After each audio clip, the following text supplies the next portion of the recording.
mind. Now, Angela Mollard has written in her Sunday Telegraph column about parents going on a ski holiday. These are her friends' parents. That is SKI, spend the kids' inheritance.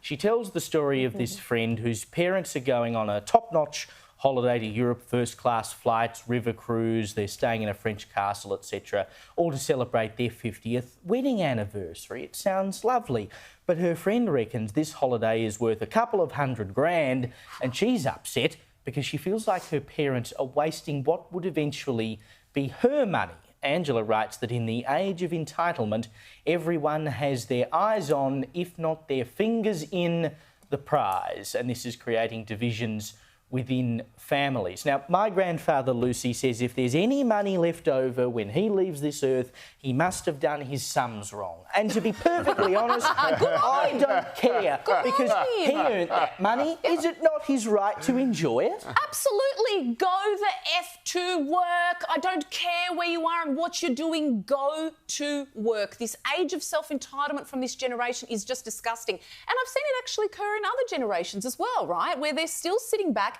and waiting for their parents to die so that they can live. This story really bothered me because I think, you know, your parents have gone to work for this. My father came to this country with $8 in his pocket and went to work immediately the day after he arrived, right? And he built up a business and an empire where now he doesn't have to worry about money. God bless him and good on him. I'm not sitting here waiting for them to pass so I can live a life and enjoy myself.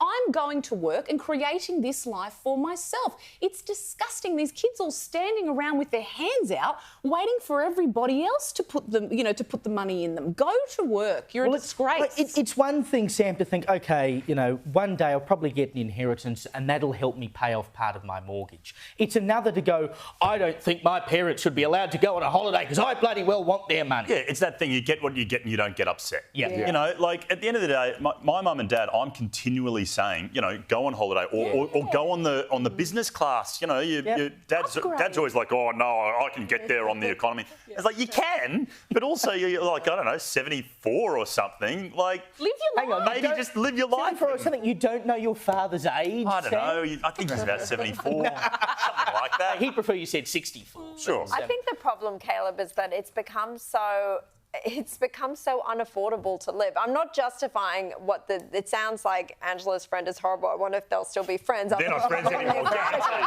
It doesn't sound, I mean, to not want your parents to be able to celebrate their 50th wedding anniversary in however manner they choose, not very nice, obviously, but we have got a situation in this country where it's not affordable, even working really hard at a job, to buy a home in a place like Sydney without some help from your parents or taking on a huge mortgage that you're going to be under huge financial stress to pay off. So to justify, not to try and justify what this person did or thought, but just to justify some of that sentiment that without an inheritance these days, it's pretty much near impossible to live in some respect. I think the thing that rubs the most about it, Joe, is that there are. I'm not going to get much of an inheritance, as far as I'm aware, unless my parents and grandparents have lots of money. I'm going to get a house in Dandenong with no running water. But